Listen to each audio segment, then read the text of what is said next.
When it comes to ADHD and having to live with it, there are so many ways that it can affect your life in different situations, especially in the case of actions and behaviors towards others.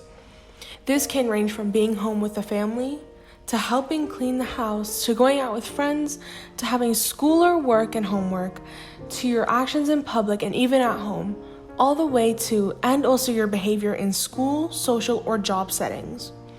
Explaining how these different situations are affected helps best to understand how the person is affected because of their ADHD, but it also helps people without ADHD sympathize and empathize with them.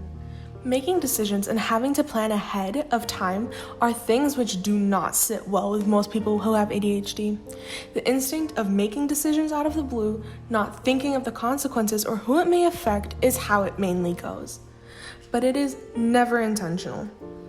When decisions are made, the afterthought is what should have been thought of beforehand, and that is just how it goes with being overly impulsive. As an example, I have ADHD, and personally, I've colored my hair 2 different colors without my parents knowing. I've impulsively bought clothes that cost about $400 US. When I go out with friends, I'll only come home after midnight. Now, these are examples of mild decisions.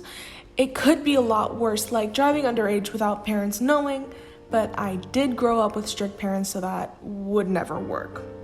But anyways, back to the point.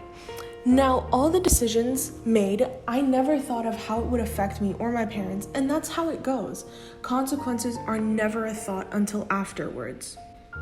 When it comes to hanging out and spending time with family, that can go from helping to clean the house, helping with the cooking, anything that can be done with family. There is more of a calming effect on those who have ADHD, since there is no feeling of having to control oneself once they surround family, which is who understands the person the most. But the ADHD still affects the person because all of the possible distractions, as well as the constant want to need to move, or even possibly getting into trouble for not doing what they're supposed to do. Taking, for example, cleaning your own room. Distractions can come from anywhere, including a notification on the phone, a song you really love and just forget what you're doing and just proceed with dancing and singing and having a really fun time. In the situation of being with friends, there are more impulsive decisions happening, like going somewhere where you're not allowed, doing things which you know are wrong because your parents would not allow it, and acting out with doing things like running around, climbing things, being loud and excessively drawing attention to yourself.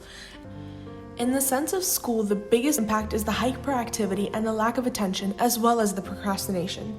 Forgetting to do an assessment, delaying finishing the assessment, not understanding or knowing what is supposed to be done will not only affect the student in the sense of grades and performance, but it also affects the teacher's perception of the person because they would think of them as lazy, not smart enough, or even dismissive of their schoolwork and grades.